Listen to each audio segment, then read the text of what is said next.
Good evening, everyone. We have another great panel discussion in store for you, and it's my pleasure to hand it over to Sumit Verma, Chair of the Board of Trustees here at Webster University, to introduce our next session.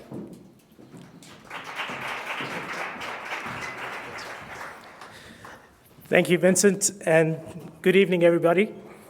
I'm delighted to join you for our next session titled DEI in the Business Community, right here, right now. DEI work is not new in the business world, but in the 2 weeks following George Floyd's murder, web searches for the term diversity officer and bias training reached a peak in the United States, according to Google Analytics.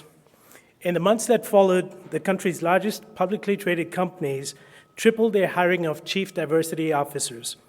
So while DEI is in the business spotlight now more than ever before, it can raise questions of whether these efforts are meaningful, impactful, and sustainable. We've brought tonight's panel together to explore these issues.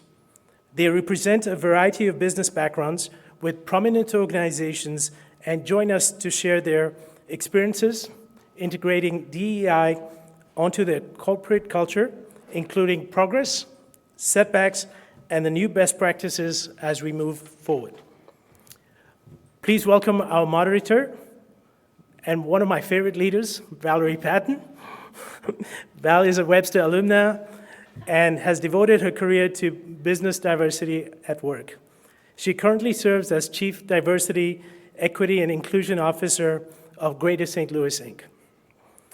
Our first panelist is Kristin Johnson, my fellow member of Webster's Board of Trustees and Chief Human Resource Officer for Edward Jones. Emma Lumpkins is the Senior Director of Diversity, Equity, and Inclusion for Schnucks. Emma is also a proud Gorlock alumna. Welcome. Absolutely. Next, we have Sekhar Prabhakar, CEO of CEdge. And finally, we welcome Sonji Young, the Vice President of Diversity, Equity, and Inclusion at Armstrong Teasdale. Welcome to you all. Thank you.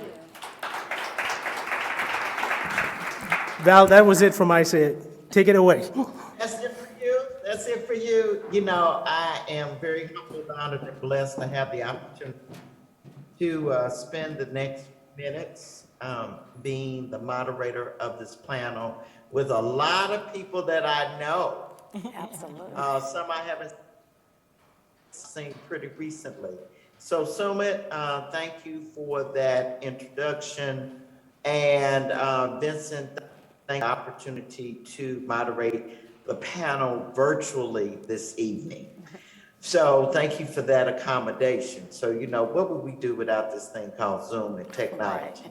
Right. So with that, I think I want each of you to begin with telling your story. So tell a little bit about you and how you got to where you are, but also, you know, the work that you're doing within your organization. So, Sonji, I haven't seen you since you were a young woman. So we'll start with you. I'm still young, Val. Right. She knew me in my infancy is what she's saying. Oh. No, I want to first thank Webster for having this panel this evening. I think this is a dynamic discussion, and to be moderated by Val, I think it's just an honor to be amongst the conversation. But I'm originally and proudly from St. Louis, Missouri. I got my start in DEI, I would like to say, more so informally outside of the industry, perhaps some 15 years ago. And I began working in nonprofit, in the nonprofit space, and particularly began learning about the inequities in the nonprofit space around the lack of diversity amongst philanthropists and the lack of representation amongst philanthropists. And that always seemed to be a driving force for me, is because I hated showing up every day and feeling as though I was begging people who didn't look like me for money, for causes, quite frankly, I felt were more than important, and I shouldn't have had to explain the importance of those causes. And so I quickly realized that passion needed to shift, and I moved into working as a human rights commissioner for the city of Portland. So I left St. Louis for a brief time. And during that time, I believe this was during the unrest around Trayvon Martin, Michael Brown. I was actually not here. And so it was a very challenging time for me not to be at home and be able to be at the center of the protests and responding to that. But I also realized that I didn't have to be at home to make a difference in really making sure that more young Black and Hispanic, Asian young women and men had the same opportunities and access to those opportunities. So I continued my work as a human rights commissioner, moved on to work in healthcare. Again, another space in which the inequities and around health equity stood out quite clearly to me. And then got the opportunity over the past 5 years to work in what I like to call Silicon Valley, and you all know it as Silicon Valley. And quite frankly, it became a full picture for me to understand that the inequities that we all here try to address on a daily basis have absolutely touched every industry. There is not an industry that racial disparities have not touched. And so I currently serve as the VP of Diversity, Equity, and Inclusion for Armstrong Teasdale, which is a global firm here in St. Louis. It is amongst the AmLaw 200, and excited to do the work that I do to make sure that the makeup of our industry continues to change. Right now, roughly about 4.7% of attorneys are African American. And as you can imagine, those numbers have taken some hits over the last couple of years due to the fair share of exclusion and isolation that Black and brown attorneys have felt due to the pandemic. And so I'm just honored to do this work. It is hard work. And I'm honored to be amongst people who are, I hope, equally passionate, if not more passionate than me, to do this work. So thanks, Val. Thank you, Sonji. Emma. Hello there, Val. And thank you, Vincent, for inviting me to this amazing conference. I first became acquainted with Ms. Val here back during my career when I spent the bulk of my career at Nestle Purina Pet Care Company, where I worked for about close to 30 years, and I always like to say 29.8 years at Nestle Purina Pet Care. And while working at Nestle Purina, I got involved in a lot of what we like to call extracurriculum type of work. And a lot of it was driven by my curiosity. And the department that I worked in, we were known for hiring a lot of college-age students. And one of the things that I noticed was that as soon as we hire students, especially students from diverse backgrounds, they would no longer be with the company. So curiosity pushed me into asking questions, seeking to understand the whys behind that. And at the time of working at Purina, I also taught at the university, at Fontbonne University, and the very first course I taught was diversity and inclusion. So having dialogue with different associates at the time, I learned that they were having a very difficult time transitioning from college student to career person. And you know, when there is a lack of representation and a lack of mentors that look like you don't get that conversation as it relates to how to navigate within a corporate setting, especially if you are a first-time corporate employee. So a lot of what I did was driven by curiosity. At Purina, what I did with that information, because you know you have to do something, right? I started a professional development book club, and I invited all of our new associates to that book club where we talked about, well, we chose books, and we talked about how to navigate within corporate America. And one of the executive leaders discovered what I was doing and started sponsoring the books for the people that participated. But even through that, you know, I still had my job that I got paid to do every day. And on my lunch hour, I would do these diversity initiatives. And then even taking it a step further, worked with a colleague of mine to create an Aiming to Achieve leadership development program at Purina, because lack of representation is at a lot of companies, and you know, the company I work for is no different. So being able to create those different initiatives that target underrepresented leaders and to strive to give them the tools, that equity piece that we all miss, giving them those necessary pieces to be successful and to thrive was critical and was a missing. Right now, I am also working at Schnuck Markets, where I am a senior director. Started there in January 2020.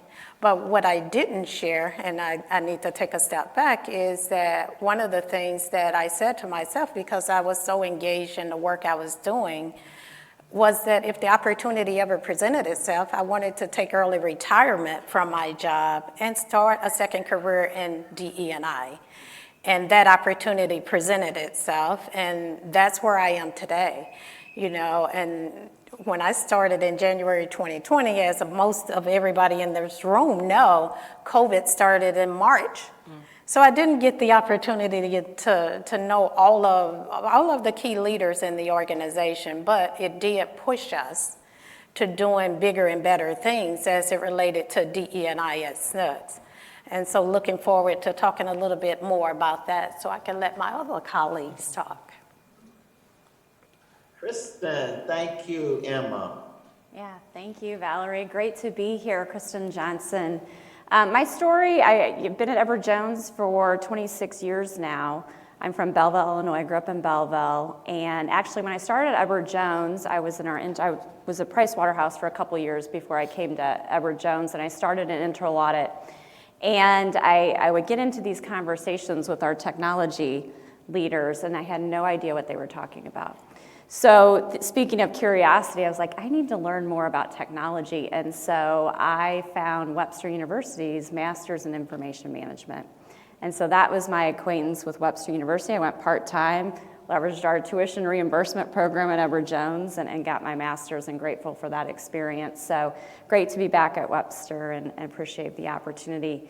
So 26 years at Edward Jones, and I would say over my 26 years, I've just had a great associate experience, and I've got the opportunity to move around in different roles, and I was always that associate that you give me an opportunity, I'll do the best that I can and perform well, and hopefully that leads to the next opportunity. And you know, did that all the way kind of up to 2019, and we had our CHRO who had retired, and Penny Pennington, who became our managing partner in 2019, asked me to move over to HR and really lead the group in an interim basis and help her look for a new CHRO. And which I did, and as I got into the search and learned what the executive team, enterprise team was looking for, and what I was really passionate about, which is really helping others fulfill their potential, I decided that I would raise my hand for the role, which I had never done over my 24 years. And so I had that quick conversation with Penny, and she said, thank you. I didn't hear back for 3 months, and then we got down to 3 candidates and asked me to enter the process. So put together my resume, went through the assessment process, you know, give blood, all those good things you do, and was grateful to get the role in November of 19. And so not having an HR background, but certainly Edward Jones background, really excited about the opportunity. And then we go into 2020. Emma, you're talking about like not long in a role. Go into 2020, really triple pandemic. You know, we had the pandemic, health pandemic, we had social unrest, economic uncertainty, and leading through that. And I do think it's made us stronger. And Edward Jones has had DEI commitments for quite some time. Some of you may know Emily Pitts, who led a lot of our DEI initiatives. We were one of the first 100 organizations to join PwC's CEO Action Pledge. But we had never communicated that publicly. And so June of 2020, around George Floyd, really was proud that we communicated our commitments publicly in the community, and that was something new and different for us. But I think we've grown as a result of that, and hope we get into that a little bit. Jennifer Kingston's our head of DEI at Edward Jones. She's a tremendous leader, and so really just passionate about providing all of our associates an equitable opportunity. Over my 26 years at Edward Jones, I could say I've never felt like a female. I know that sounds kind of odd, but I just want all of our associates to have the opportunity and the experience that I've had. So great to be here. Thank you. Thank you, Kristin. And last but of course not least, Sekhar, good to see you. Good to see you, Val. Thank you. First of all, this is a good gathering here, and it's nice to be with fellow panel members. Really, it's really nice to learn a lot about them. So first of all, because we're talking DEI here, I want to start off with my name. Often people ask me, what does Prabhakar stand for? Prabhakar is just my father's name. So I was raised in Chennai. My dad was from Chennai in India, and there was a law which was passed. You should only use your father's name because people should not know which caste you belong. So that's how my father, just used that, directive to, have my name as his first name as my last name. Of course, I could change it, but I never tried.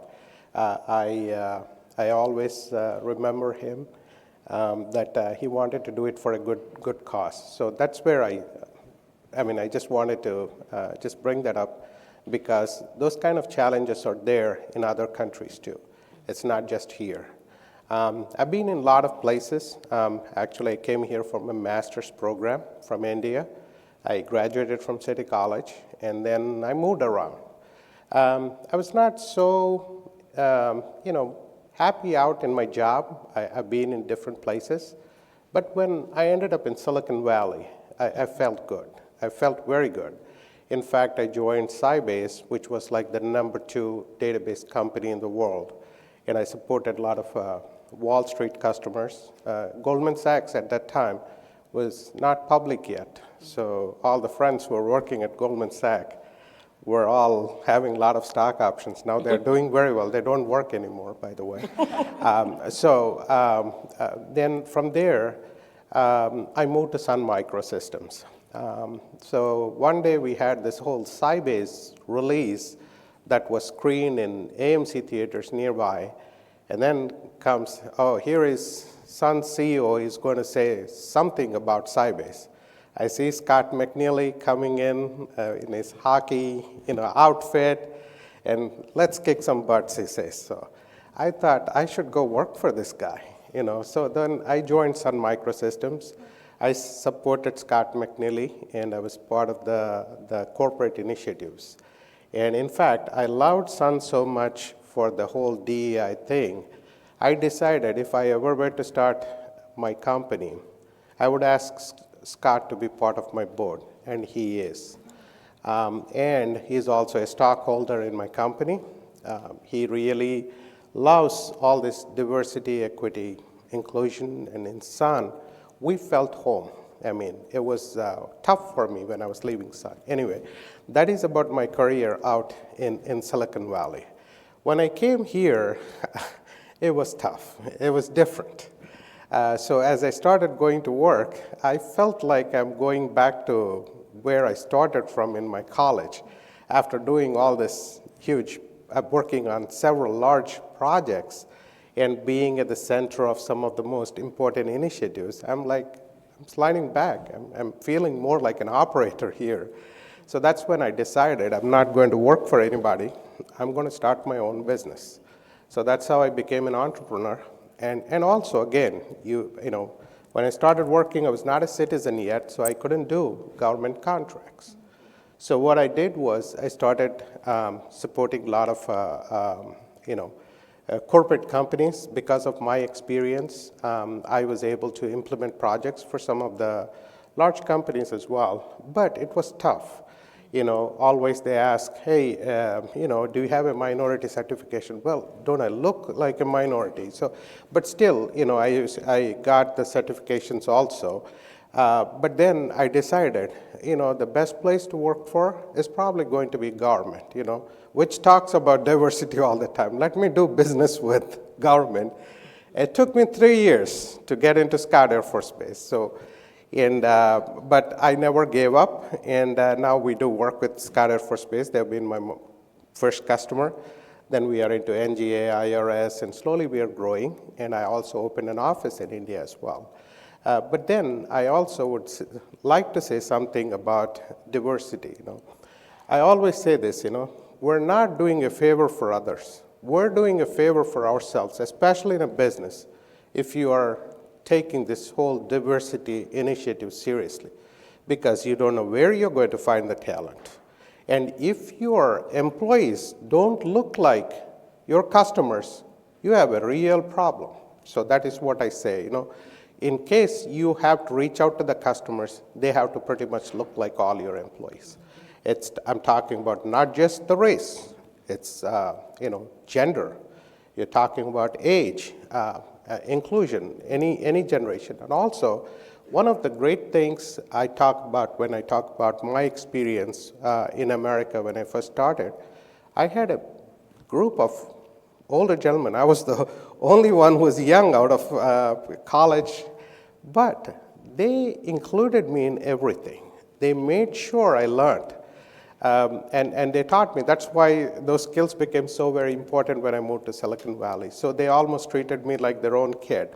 So I have all these experiences, and now my passion is to talk about diversity, promote STEM education, and support veterans. And these are my main initiatives I participate in. I'm only on those boards. I don't participate in any other boards. And I also recently joined Magic House board because I wanted to make sure our India's culture is kind of broadcasted to the people so people understand better. Once you learn the culture, you learn about country. So that's where I'll stop, and I'll let you take over, Val, again. Thank you. So we take a little time on the introductions because you need to know people's journey and how they get to where they are. And what we heard was lack of representation, lack of access to opportunity, racial disparities. People have to work hard to get to where they want to be. We heard one person's journey on, I started this more as an extracurricular. This wasn't my day job, but this is what I had great interest and passion on, had great curiosity around. And as we talk about every day, especially since the great nation, we're losing talent. We've got people not returning to the workforce. We've got coming home. And the big question is always why? And we talk about the pandemic. We talk about George Floyd. We talked about the CEO for Action Pledge, which was started by PricewaterhouseCoopers, that has hundreds of companies now signed on. And then we got to, I've lived many places. I was born and raised in a different country. And then I come to this place called St. Louis. Mm-hmm. And I basically start all over again, and things were really very different. So as we begin to move into our conversation, and I'm going to ask you all to have pretty concise answers so we can get as much information out as possible. We know, the practitioners every day, that this is a business imperative. This is about creating results, not only for the company we are working in, and we've got a very diverse panel. We got consumers represented, as in the grocery industry. We've got professional services, as in the law profession. We've got financial services such as Edward Jones, and then we got Sekhar, who owns his own thing, which is around IT. So with that, as we know, it's a business imperative, and we know this is all about results. This is not about fun, food, and facts that we like to recognize during a certain time of the year. Tell me the one thing your organization is doing well and what has been the greatest impact of that thing. Any one of you may start. I only get to pick on you for the first question. Don't be bashful. I think the one thing that we're doing well, and this might not feel like a well thing to practitioners, but we're acknowledging our vulnerabilities at this point. And I say that because if you know anything about the legal industry, you know, in comparison to all of the industries represented here today, the legal industry has for years been behind most major industries as it relates to DEI. And so starting to examine our vulnerabilities to be able to say, you know what, this does not look like the law firm of the future. And obviously looking at organizations like Edward Jones, like Schnuck's, and being able to say, if they can do it, why can't we do that? And so I look at it through the lens of they're probably going to have very different accomplishments to share. But one of the accomplishments that I know, quite frankly, had we not taken this step over the last 2 years, I'm not certain where the legal industry would be in this conversation today. And that's, we have to acknowledge that we have a problem. We have a problem. And examine the vulnerabilities that we have, looking at leadership first. I looked at kind of our records and our accomplishments over the years. I'm the first African-American professional service staff leader in the 100-year history of this organization. And so as much as I applaud that, I also stand back and say, why did it take 100+ years for us to get here?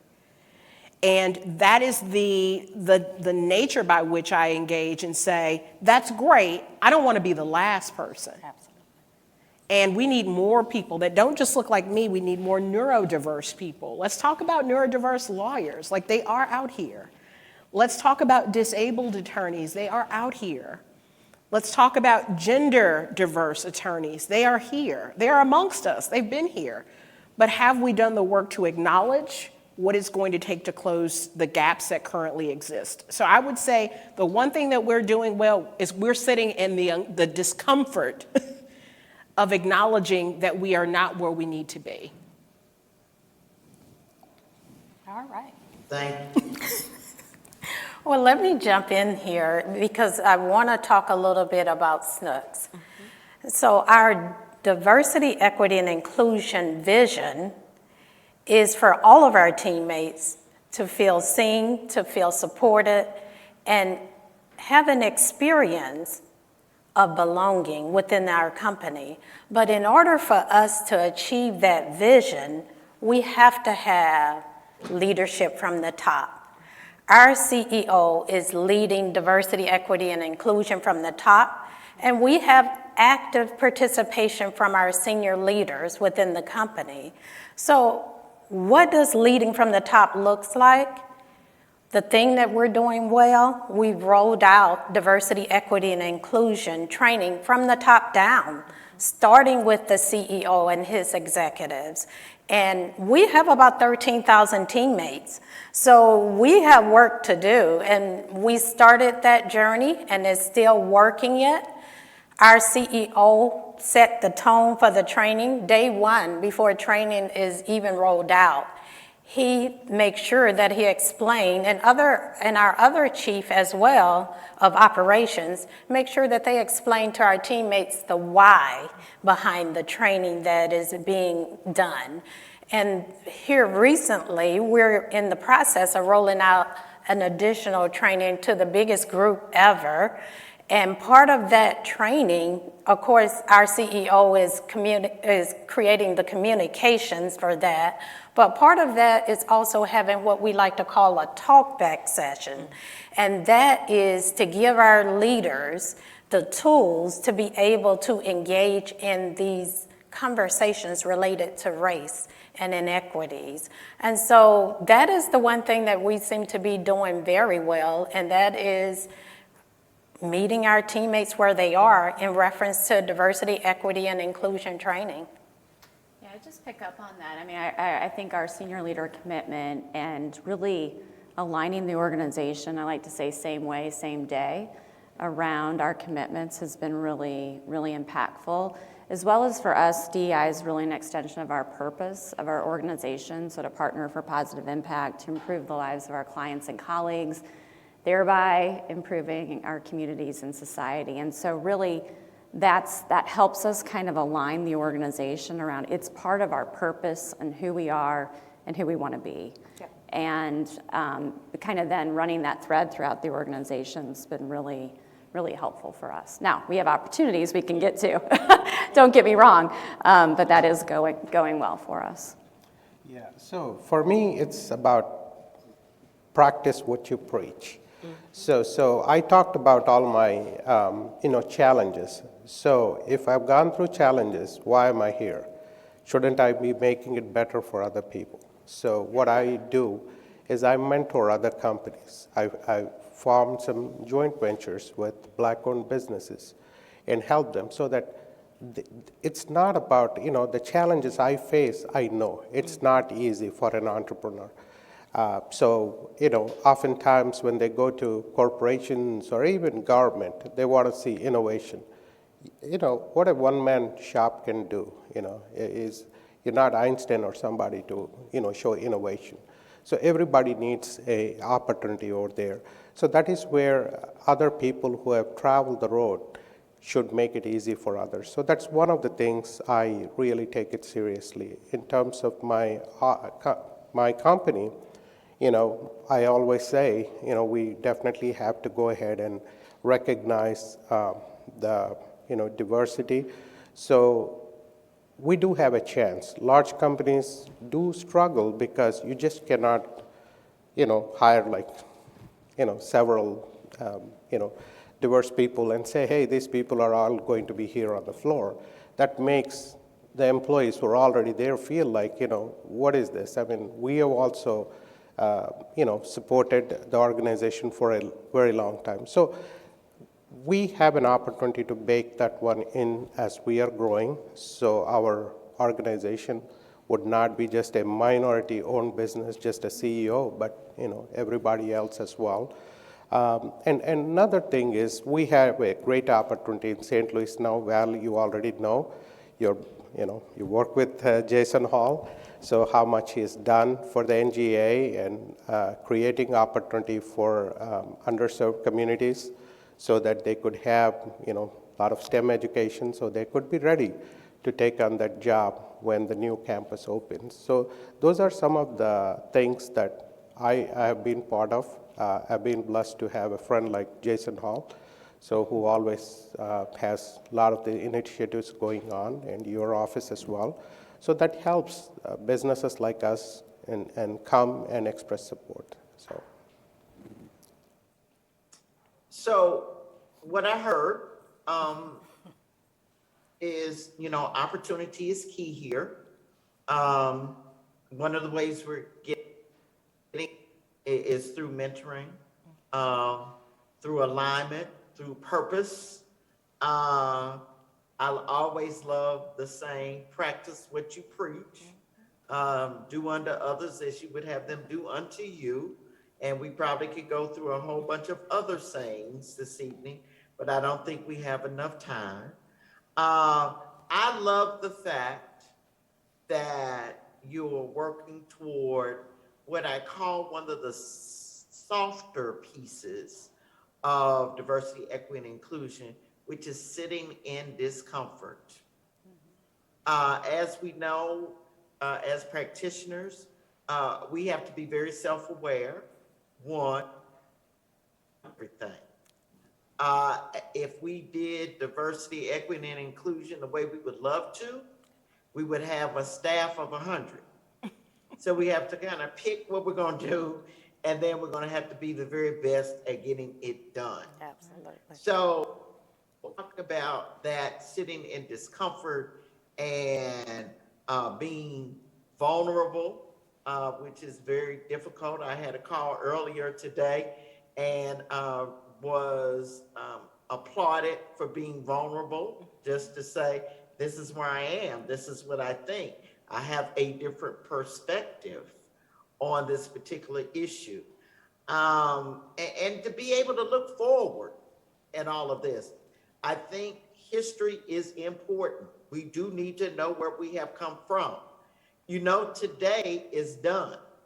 So if we're not looking forward, how are we going to create sustainable impact over time? Well, Sonji, I have to say this, as I was part of a history-making event on yesterday. First in 100 years, that ain't too bad. But I am hoping that we can say that less as we look forward. Yes, yes. You know, and that means that our brothers and sisters are going to have to learn to embrace difference. You know, we've been talking a lot more in the diversity realm, but we talk a little bit more about inclusion and equity as we, which will kind of lead us into the next question. The broadness of diversity work, as I've said, you know, we've got to work to close the gap. And Emma, you know, these particular things that you talked about that are really moving into the DE&I space. So now you will hear a lot of people talk about diversity, equity, inclusion. So are we creating welcoming environments? Are we creating safety environments where people can be safe? And you know, I always love it because it has to be driven from the top. Yes, grassroots efforts work, but if you're pushing from the bottom, it's a lot harder than pushing from the top. So as we talk about that, and training is important, and meeting people where they are, tell me where you've fallen short on your goal, and just share, you know, one thing that you think is really needs to be done if you're going to be successful in your DE&I efforts, to the point that they are not only impacting the individual, they're impacting the organization and the larger community.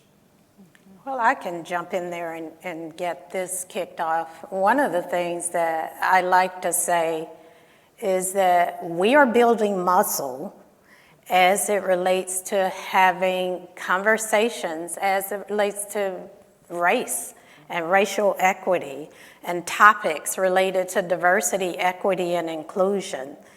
These courageous conversations are very necessary in order for us to remove those barriers, in order for us to foster inclusion, and most importantly, in order for us to bring about change and to shed light on those inequities. And so when we lean into these tough talks, it grows us as individuals as well. You know, you get to learn more about your fellow teammate. You get to become an ally. You listen with empathy. But in order to really move the needle on DE&I, we gotta have these conversations, and we gotta be able to call it out as to what it is that we're bridging this gap to do. And so this is one of the things that we are yet building muscle on.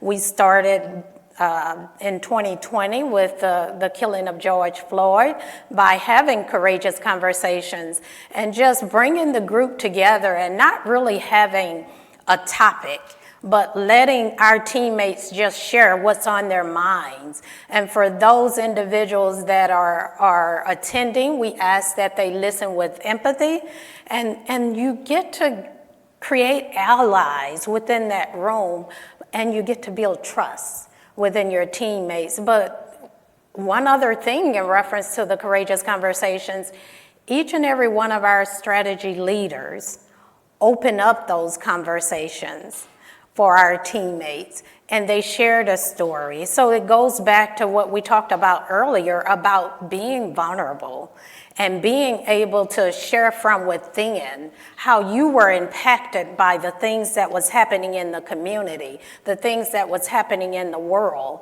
And we have to have these conversations. We got to talk about this in order to move the needle on DE&I. Yeah, courageous conversations have been so helpful for us. I would say we've had over 16,000 of our colleagues over the last year or so participate on different topics. And it's really, that vulnerability is so key. And I just want to also pick up on something, Valerie, you said. In my, personal journey, I have not had as many conversations as I've had in the last year and a half where the conversation ends and I don't feel like we have satisfaction but we've had a conversation and I've heard the other perspective. And what's been helpful for me to really reflect on is that's really progress, because I'm not sure 2 years ago that other individual would have even felt comfortable having the conversation. So, the more that we can have that dialogue, I think it's so important, and the vulnerability and everybody bringing their perspective, I think is super important. One other thing that I think where we want to make more progress is we're attracting and hiring more diverse talent. We have representation goals to 2025, not just with our financial advisors, but with home office leadership. But we really need to also focus in on the promotional practices within the organization to really kind of see that personal growth of our diverse talent. So focused on that area at the same time. Whenever you see, give an opportunity for somebody and let them really take charge and start doing it, other people feel comfortable. They see, yes, if that person can do it, why not? Why not me? So that kind of things has to happen. Recently, Disney did a great thing, Black Panther movie. I think that really inspired a lot of young generation to see, hey, there is a hero. And it talks about, a country, where predominantly it is black. So those kind of things have to happen, even at our, dinner table with the kids too. I've learned to really, remember my kid's friend's name. I don't use, hey, your Indian friend, your Chinese friend. I don't use that anymore. My kids want to see that, first of all, before talking about all the things that is happening around, am I being really am I being true? I'm not just talking like others.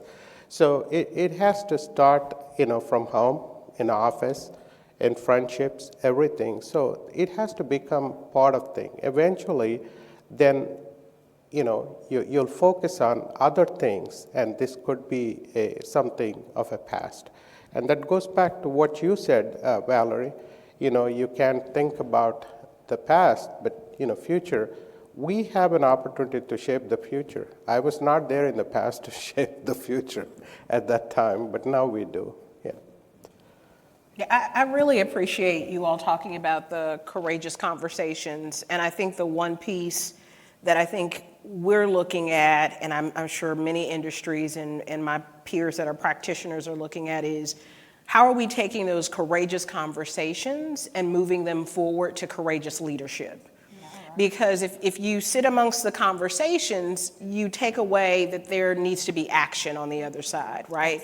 People are telling you that they don't feel like they belong. They're telling you that this is a culture that they might be struggling with, that they don't have the accommodations that they need. So in all of the conversations that we have, how are we taking, as leaders, taking that back and saying, these are the accountabilities that I now need to assign to my fellow leaders, and not make this solely a grassroots effort that somehow dies at the wayside when everyone turns away or when the news stops talking about it. I think that is really at the center of, I think what we are all holding ourselves accountable to, I'll speak for myself, is courageous leadership and being able to sit in that discomfort and say, hey, it's on us now. They've told us what's going wrong. What are we going to do with the information that we've been provided to actually impact the culture and make it more inclusive and one where people feel like they belong, so. Hey, Val, let me add one Love little that. thing. One of the things that we're doing with that, and that was a great question that you put out there, is we created a call to action log based on all of the things that our teammates and our resource groups shared in reference to how we could do better. You know, our courageous conversations are ongoing. So we are certainly making sure that we are addressing those things that are near and dear to our teammates, to our customers, and to the organization as a whole. But I just had to say that, so thank you. And I will give Schnucks credit, if I can give Schnucks credit, Val. Years ago, Schnucks was in the news for an incident that had absolutely perhaps gone awry, and I called the store. I called the headquarters, and I said, hey, where is your DEI team? Who do you have responding to these types of things? And shortly thereafter, I learned about Emma joining the team, and not only did I learn about her joining the team, but I also learned about, she came in with high expectations, not just of Schnucks, but of herself. And so I think that's the part of courageous leadership that I perhaps missed is, what are we holding ourselves to? Yes. These are great jobs to have. I'll be honest, it's a great job, it's a great career if you just want to sit still. But if you're trying to make an impact, we need you. Yes. The industries where we work need you. And quite frankly, you need to be a vocal leader. You need to be someone who's not afraid to speak up. So thank you, Emma. Thank you. For stepping in to help Schnucks. I appreciate that. And some real key points as we begin to bring this conversation to a close, which has really been a very rich conversation. And you know, for those of you that know me, that may be sitting in the office or sitting in the audience or sitting on the panel, we could go for a little while longer, but not tonight. Maybe we'll get invited back for a part 2. Accountability is everything in this work. Accountability and taking responsibility. It is not about guilt. It's not about being what I call the stranger savior. It is about being accountable and responsible for what is. But the other key part you talked about was being actionable.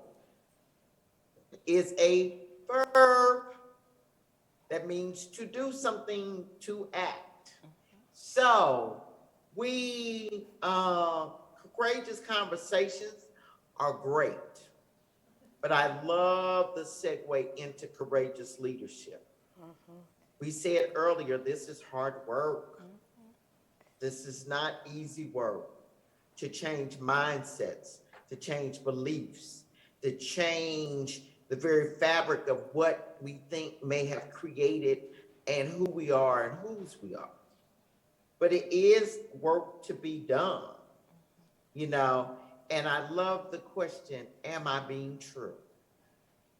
So as we talk about those soft skills that come into play, empathy and listening and building trust and leaning in, all of that becomes part of the fabric of creating the change we want to see. So into our final question. You know, it's a pretty normal one we ask. What advice do you have, one piece of advice, to organizations that are on this journey that will help them be more impactful, be a better organization because of their DE&I efforts? And I'd like you to think a little bit more around inclusion and equity as you bring your comments to us. So Valerie, I'll pick up on this topic of accountability, and we are somewhat sitting in discomfort right now because we are making progress on our accountability as a leadership team, so thinking of courageous leadership, and this year, for the first time, holding our senior leaders accountable for the goals and commitments we have, and attaching that to the compensation of our most senior leaders in the organization. So that's really, that's accountability. And we're also, it's not just the numerical goals, it's not just the representation, to your point, it's how people feel. We won't be successful if we achieve a percentage of diverse financial advisors, but those financial advisors don't feel a place of belonging where they can bring their full self and fulfill their purpose at Everett Jones. So it's certainly the goals, but it's also that engagement and that fulfillment that's part of that accountability, the accountability measures that we have. So I'd really push on others to get into that accountability territory and measures and holding your leaders accountable. Yes, accountability matters, but I've been fortunate though, ever since I started company. I have my COO, she's awesome. She does all the things that makes it comfortable. Even if an employee didn't have a complaint, probably he'll think of one because she's listening. So she does a phenomenal job, and supporting her is the main thing. Whenever any issues come up, we don't make decisions just as one person. We do it as a group, and we make the decisions. But coming to office is not only just work; it's a home away from home, and people have to feel that way. And I believe my CO does a phenomenal job, make them feel that way. Now, I think if any organization is looking to do this work well and to move the needle, I think they've got to move to the margins. And what I mean by that from an equity and inclusion standpoint is when we conduct engagement surveys at our organizations, oftentimes we're looking for the high score. What do we score high? What do we do well at? My advice to organizations that want to do well is to stop focusing on what you did really well and start honing in on the things that you did very poorly at. And typically that's in the margins. That's with the people who are not amongst the majority. That's with the people who don't see themselves represented oftentimes in leadership. And so you've got to get to the margins to start amplifying the voices and the concerns of what's happening there. And you can work to strengthen your organization when you know the things that aren't actually being addressed. I think it's out of habit. Great organizations want to hold up, hey, look, we scored a 90 on engagement. Well, tell me about the other 10%. Talk to me about what are you doing about that. So moving to the margins is the advice that I would give to any organization that really is moving beyond just kind of the lip service of DEI and actually holding itself to the highest standard of accountability. So the thing that, and Sanji and I have similar answers, because I think that for organizations that want to do well in this space, it is understanding what are you solving for with your DE&I initiatives. And I say that because we've had our first ever DE&I survey seeking to understand the work that we've done so far. How do our teammates feel we're doing? Do we need to course correct? So getting the sentiments back from our teammates, they shared that we need to work better. We need to do better in inclusion and in equity. And that is one of the things we're focused on. So the call to action out of that survey was that each leader got their DE&I results and created an action plan of how do we improve these scores in order to do better. So speaking of holding ourselves accountable and looking at those leaders that's leading versus lagging is so critical, but your diversity, equity, and inclusion strategy, we need to understand what are we solving for in order to be effective and in order to move the needle, and not get so upset when the needle is not moving as fast as you want, because as Sanji said, and we all know, this work is hard and it sometimes is messy, but it is necessary in order for us to move the needle on DE&I. I have a online question that one of you will answer very quickly, but I'd like to summarize once again what you just said. What are we solving for? And I think this is business work, so we should always be looking at what are we going to solve for. You know, we talked a little earlier, accountability should always raise to the top. But for this work to be meaningful, it has got to be measurable. If you don't measure it, it won't get done. It just kind of is out there in the ethos. People have to be treated with equity. People have to feel valued. And I love the piece of moving to the margins. So the question that you will answer, and one of you will answer, is from our online viewer. DEI has become a buzz phrase for some companies.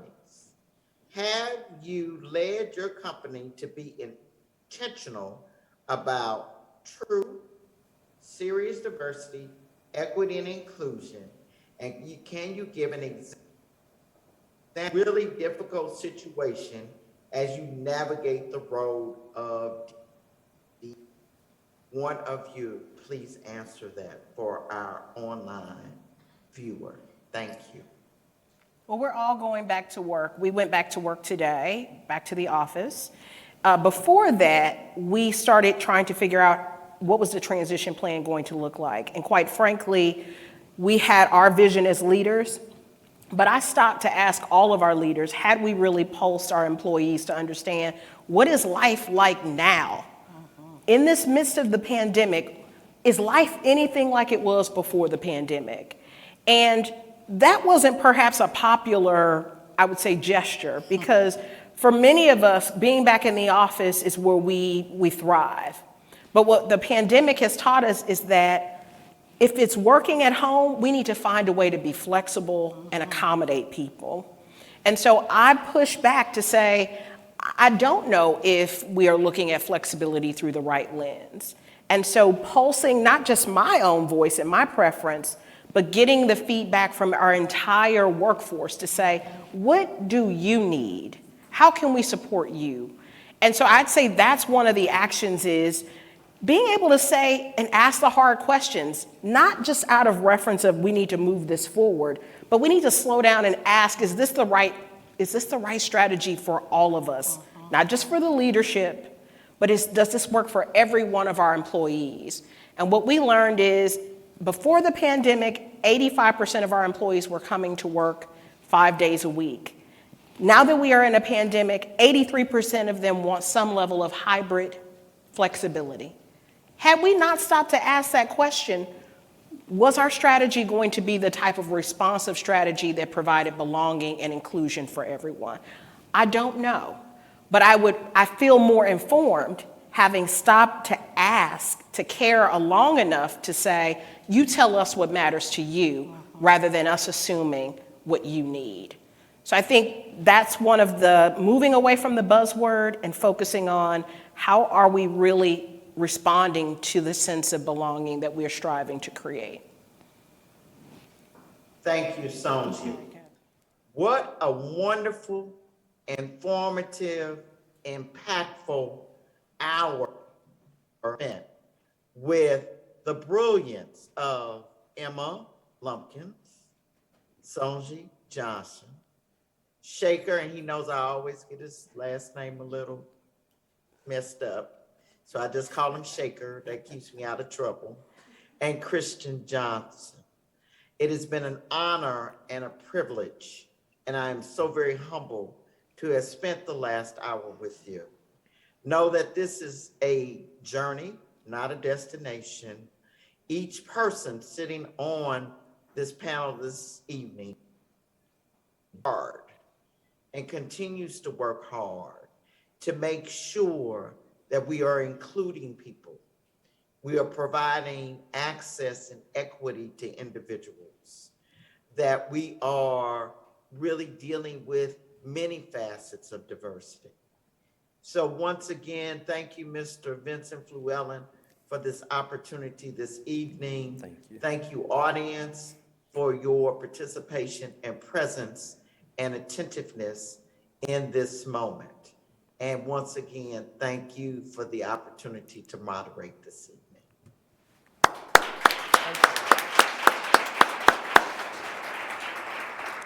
I, of course, would like to take this time to thank our business panelists for this candid conversation, but I'd like to obviously extend a particular thanks to you, Val, for remotely zooming in and keeping us moving in this conversation. Thank you so much. You all have given us much food for thought, and to wrap up this first day of the conference, I'd like to invite Webster's president, Dr. Julian Schuster, to the stage for closing remarks.